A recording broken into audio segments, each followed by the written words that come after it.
Hello, third year students.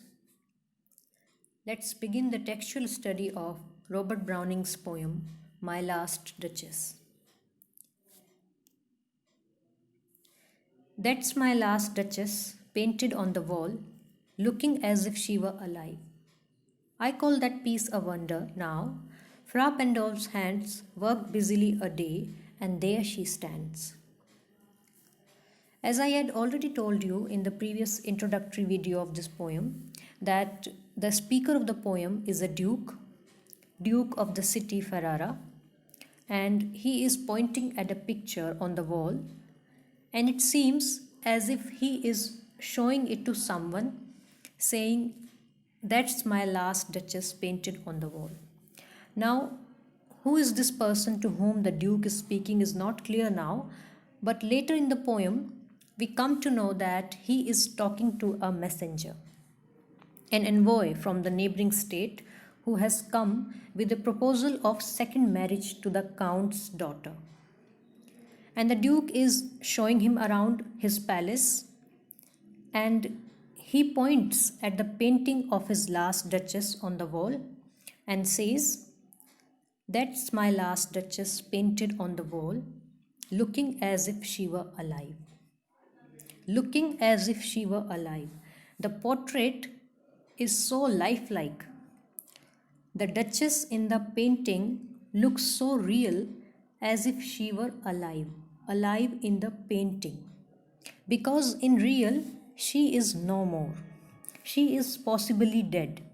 And that's why the Duke is planning to marry again. Next he says, "I call that piece a wonder." The Duke says, "For me, this piece of painting is a wonder, a piece of brilliance, accurately and beautifully pictured." Fra Pandolf's hands worked busily a day, and there she stands. Fra Pandolf is the name of painter and possibly an imaginary artist. The Duke says she was painted by the artist named Fra Pandolf. Fra Pandolf's hands worked busily a day, and there she stands. And that painter worked for an entire day to make a painting of his last Duchess. And there she stands. The painter worked really hard to capture the realistic effect in the painting of his last Duchess, his last wife, and that's how this beautiful painting got ready. "Wilt you please sit and look at her?" Now, this line makes it clear that there is definitely a person to whom the Duke is telling to sit down. "Wilt you please sit and look at her?" To sit down and to look at the painting. And the person is the Count's messenger. "I said, Fra Pandolf by design. For never read strangers like you that pictured countenance, the depth and passion of its earnest glance. But to myself they turned, since none puts by the curtain I have drawn for you, but I. I said Fra Pandolf by design." By design means on purpose, intentionally, janbujhkar. The Duke says, "I deliberately mentioned the painter's name to you because for never read strangers like you that pictured countenance." Pictured countenance means the face in the picture. Because strangers like you have always been surprised at the face in the picture, people like you cannot read, cannot understand the depth and passion of its earnest glance. Glance means the look in the eyes of Duchess. He says, "People like you are always surprised at the passion of its earnest glance. They are intrigued by the deep and passionate look in the eyes of Duchess in the picture. They cannot read it, they cannot understand that look. But to myself they turned, Since none puts by the curtain I have drawn for you but I. But to myself they turn, so they turn to me, since none puts by. Note how proudly he says, nobody has the right to, to uncover the painting. The curtain of the painting can only be lifted by me, and me only.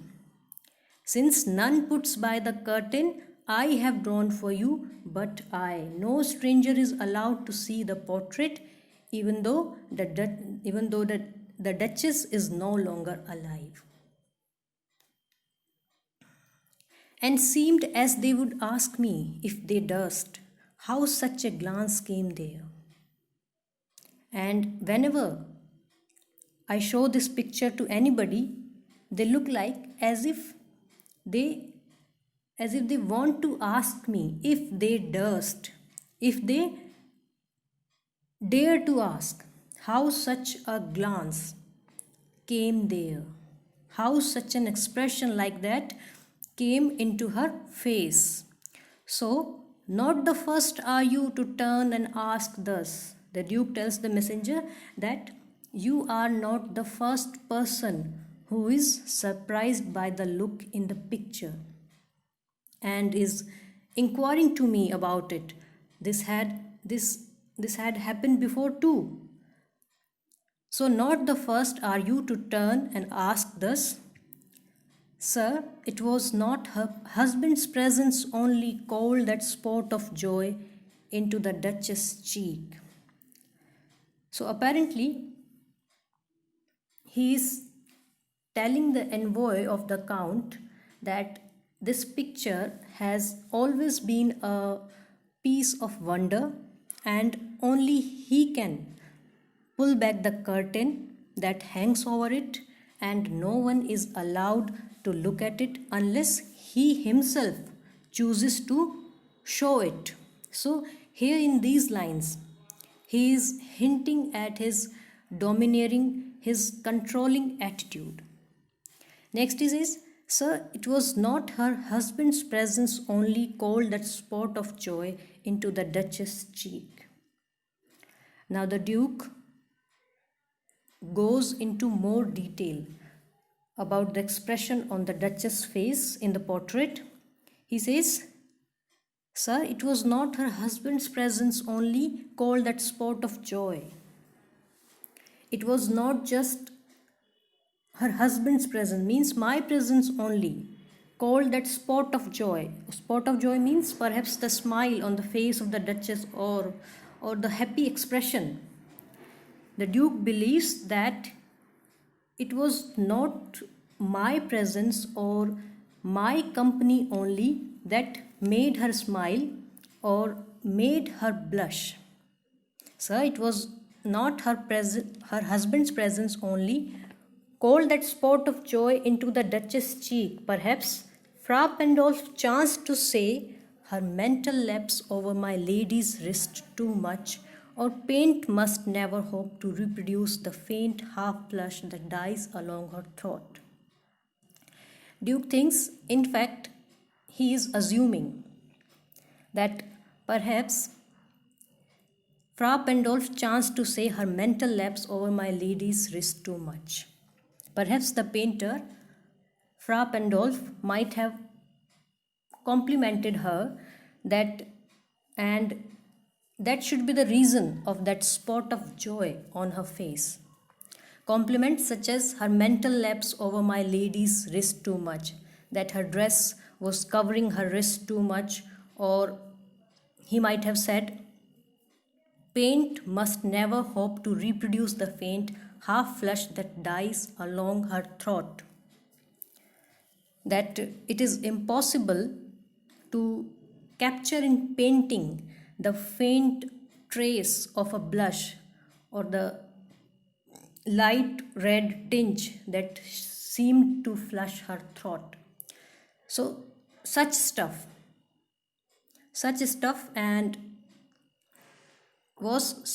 was courtesy, she thought, and cause enough for calling up that spot of joy. And stuff like this, these compliments were courtesy to her and cause enough, and they were reason enough to make her blush, to make her smile. Actually, he is being critical of her simple, innocent behavior, as she could easily be made happy with such casual remarks that her mental reps over my lady's wrist too much, or paint must never hope to reproduce the faint half flush that dies along her throat.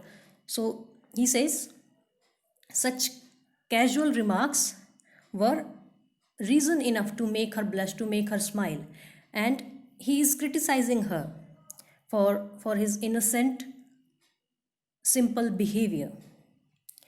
She had she had a heart, how shall I say, too soon made glad, too easily impressed. Duke says, my last duchess was someone who could be easily made happy, too easily impressed. She had a heart, how shall I say, too soon made glad, too easily impressed. She liked whatever she looked on, and her looks went everywhere. She found joy in everything around her, and she looked everywhere with ever smiling face. And this seemed the problem to the Duke. He is speaking of her innocent, kind, cheerful attitude with contempt. Instead of appreciating her generous, kind heart, he was rather annoyed, he was rather irritated of it. I'll continue further. That is all for today. Thank you.